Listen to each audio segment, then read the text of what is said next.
Bonjour chers frères et sœurs, chers abonnés, comment allez-vous? Moi je vais très bien. Les inscriptions de la Divi Lottery ont pris fin le 8 novembre dernier, comme prévu. Au fond de moi, je souhaitais qu'il prolonge un peu, qu'il donne encore quelques jours, mais bon, c'est pas arrivé. Ça n'a pas eu lieu, donc ils ont vraiment respecté leur programme. Le 8 novembre, ça a pris fin autour de 11 h, heure d'ici. Et j'aimerais encore une fois souhaiter une bonne chance à tous ceux qui ont joué. Ceux qui n'ont pas pu parce qu'ils n'ont pas eu l'information à temps, désolé, mais c'est pas perdu. L'année prochaine,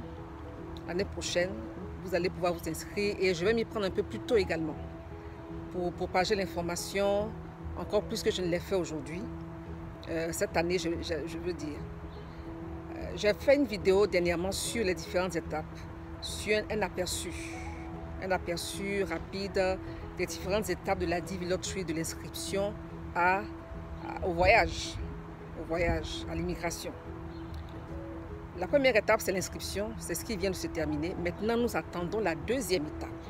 Cette deuxième étape, c'est la sélection. Et cette sélection va commencer le 6 mai 2023.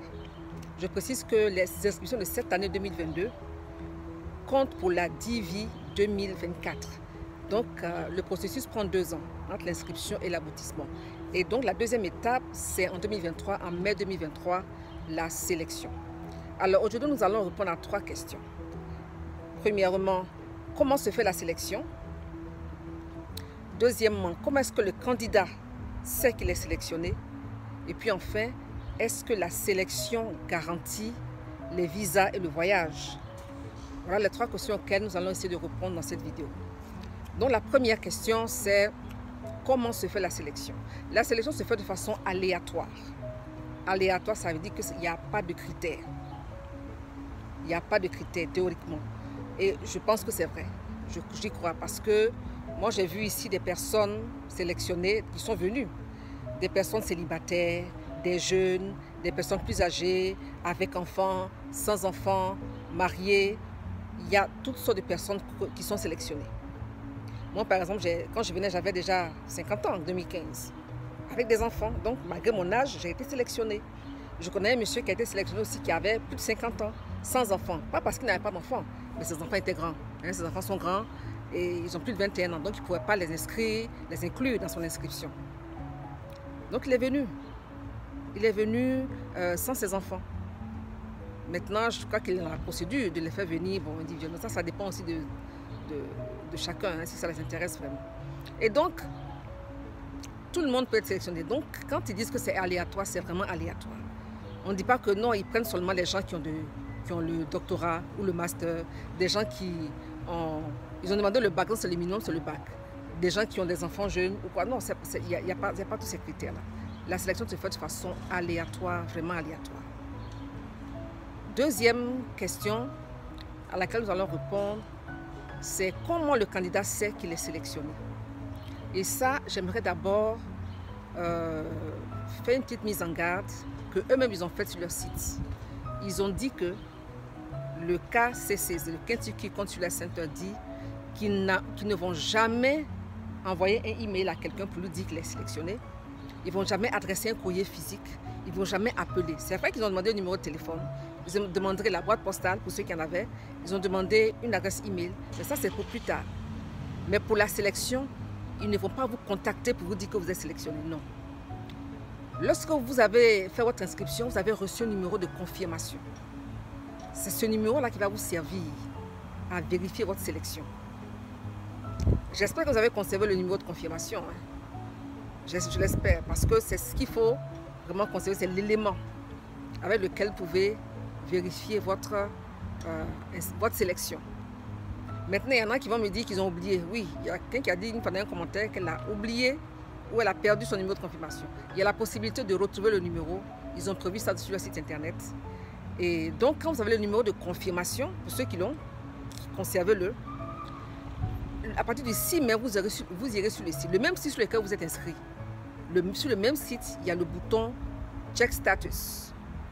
Vous allez donc regarder votre statut, c'est-à-dire est-ce que vous êtes sélectionné ou pas. D'ailleurs, je vais faire une petite vidéo tutoriel. je vais faire un tutoriel avec la DIVI 2023, c'est-à-dire les sélections de l'année dernière. Les inscriptions de l'année dernière, dont la sélection est sortie en mai. Là. Donc, avec la DIVI 2023, je vais faire un petit tutoriel que je vais poster plus tard.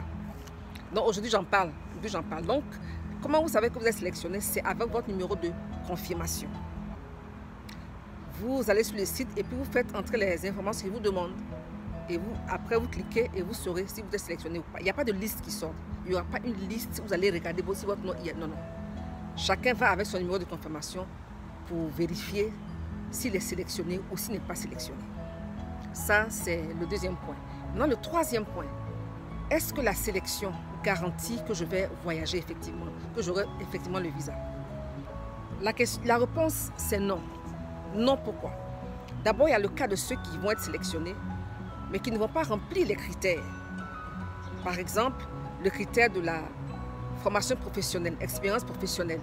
S'ils estiment que votre expérience professionnelle ne vaut pas ce qu'ils exigent, le niveau qu'ils exigent, ils ne vont pas avoir de visa. Parce qu'ils ont dit le baccalauréat ou expérience professionnelle. Et il fallait aller sur un site pour vérifier et s'assurer que l'expérience professionnelle correspondait à leurs critères. Donc ceux qui n'auront pas le bac et qui n'auront pas non plus l'expérience professionnelle requise ne pourront pas continuer la procédure. Deuxième chose, il y a des gens qui peuvent prendre le risque de passer, du moins de s'inscrire sans le bac. Parce que sur la fiche d'inscription, c'est marqué lycée sans diplôme, c'est-à-dire du secondaire sans diplôme. Quelqu'un qui est en terminale, par exemple, peut dire que moi je prends le risque de m'inscrire et puis j'aurai mon bac. Je fais tout pour avoir mon bac l'année prochaine. C'est possible. Maintenant, s'il est sélectionné qu'il n'a pas son bac après, il ne poursuit pas. Il ne peut pas poursuivre, ça dit qu'il n'ira jamais, il n'aura pas le visa. Parce qu'il y a cette condition du bac qu'il ne remplit pas. Donc, il faut aussi remplir les critères. Aussi, là, ceux qui sont mariés et qui n'ont pas mis leur conjoint, après qui annoncent qu'ils sont mariés, eux non plus, ils n'iront pas. C'est pour ça qu'il fallait mettre les conjoints, les enfants, tous les enfants. Donc, celui qui est sélectionné, s'il ne remplit pas les qualifications, les critères, il ne pourra pas voyager. Maintenant, il y a ceux qui ont rempli leur dossier correctement. Tout ce qu'ils ont dit est vrai. On n'a rien à leur reprocher quant aux informations et au dossier, à la qualité du dossier qu'ils ont constitué. Seulement, voilà, s'il n'y a plus de visa disponible, ils n'iront pas non plus. Ils n'auront même pas de rendez-vous à l'ambassade pour l'interview. Parce qu'il y a 55 000 visas pour tous les pays du monde qui ont joué cette année. Et il y a 7% de visas pour chaque pays maximum. Chaque pays aura maximum 7% des visas, ce qui fait 3 850 visas. Ça, c'est le maximum. Ça dit que l'immigration ici a une clé de répartition dont la formule n'est pas connue. Donc, en fonction du nombre de visas qu'ils attribuent à chaque pays, si le nombre de visas a été épuisé et que les premiers qui sont venus ont eu leur visa, il n'y aura plus de visas disponibles, donc il n'y aura plus d'interview. Parce qu'en fait, on dit 55 000 visas, mais ils ne sélectionnent pas 55 000 personnes. Ils sélectionnent plus de 55 000 personnes, beaucoup plus. Parce qu'ils se disent qu'entre-temps, il y a des gens qui ne vont pas obtenir de visa. Voyez-vous? Donc, il y a des gens qui peuvent remplir leur dossier correctement et puis ne jamais avoir de rendez-vous pour le visa parce qu'il n'y a plus de visa disponible. C'est pour cela qu'ils conseillent, dès que vous avez la sélection, dès que vous savez que vous êtes sélectionné, remplissez rapidement la DS 260. Là, ça dépend maintenant du moment. C'est les premiers les premiers qui remplissent qui pourront avoir des interviews. Si vous tardez, vous risquez de ne pas avoir d'interview. Moi, je connais une jeune fille qui a été sélectionnée en 2019, je crois, mais qui n'a jamais eu d'interview. Parce qu'elle a mis du temps avant de remplir. Au moment où elle remplissait, elle attendait l'interview, paf, le Covid, Donald Trump dit, pas question, plus de voyage, donc personne ne vient. Et comme ça a été suspendu. Je ne suis même pas sûre qu'ils avaient épuisé les visas. Je pense qu'il y avait encore des visas, mais là, carrément suspendu tout ça. Vous voyez? Donc, on peut même être sélectionné, avoir son dossier en bonne et due forme et ne pas venir si on ne s'est pas pris à temps pour avoir un visa disponible. Maintenant, il y en a aussi qui peuvent avoir les rendez-vous, aller à l'interview et échouer à l'interview. Parce que lorsque vous allez à l'interview, ça ne garantit pas que vous allez avoir les visas. C'est l'agent qui vous interviewe, l'agent de l'ambassade, l'agent de l'ambassade d'immigration qui regarde vos dossiers, qui évalue si votre dossier est crédible ou pas. Je prends un exemple. Vous dites que vous avez le bac, par exemple. Quelqu'un dit qu'il a le bac, qu'il a le baccalauréat. Il arrive à l'ambassade et l'agent qui l'interroge voit son niveau de langue. Le français qui parle là, quelqu'un qui a eu le bac, ne peut pas parler ce français-là. Ne vous y trompez pas, ils sont américains, mais ils comprennent, ils connaissent. Il y a des agents mais qui sont là-bas qui ne sont pas américains. Il y a des Africains qui sont là-bas qui interrogent aussi. Il y a des agents d'immigration qui ont vécu en Europe, en France, qui ont appris le français. Même s'ils ne parlent pas aussi couramment que les Français, mais ils comprennent, ils savent faire la différence entre le bon français et le mauvais français. Ils savent.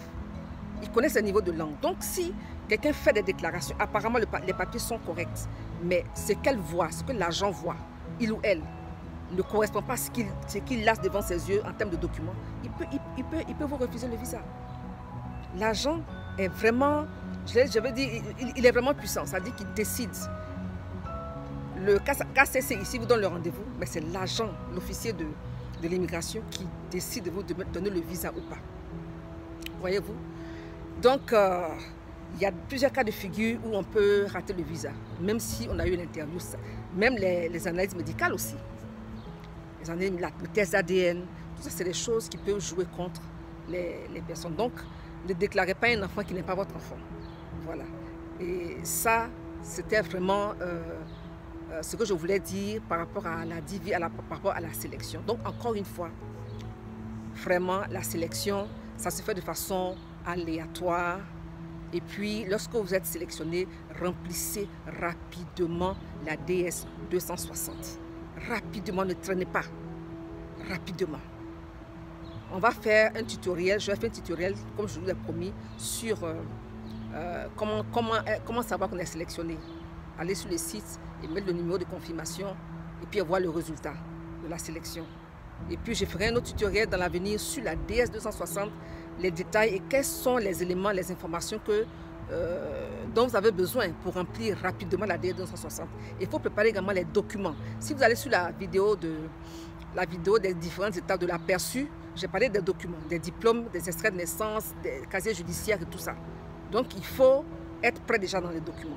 Et puis, les télécharger à temps, les originaux, télécharger, faites scanner les originaux téléchargés ou des copies certifiées et vraiment être prêt. Donc, pour vous qui avez joué la DIVI, soyez prêts. Soyez prêts. Moi, j'estime que vous allez sélectionner. Voilà, moi, je considère que vous allez sélectionner. Donc, soyez prêts. Et puis, dès que le temps arrive, vérifiez votre sélection et commencez à remplir la DS 260. En tout cas, que Dieu nous bénisse tous. Et encore une fois, que Dieu vous fasse la grâce qu'il m'a faite. La grâce qu'il m'a faite d'être sélectionné dès la première fois. Que Dieu vous fasse cette même grâce-là. Même pour ceux qui jouent déjà, qui sont déjà leur deuxième ou troisième fois, peu importe. Mais la grâce qu'il m'a faite de venir ici, non seulement être sélectionné, mais avoir les visas. Qu'il vous fasse cette même grâce-là. Vraiment, que Dieu vous bénisse. Bonne journée et à bientôt dans une autre vidéo. Ok, merci.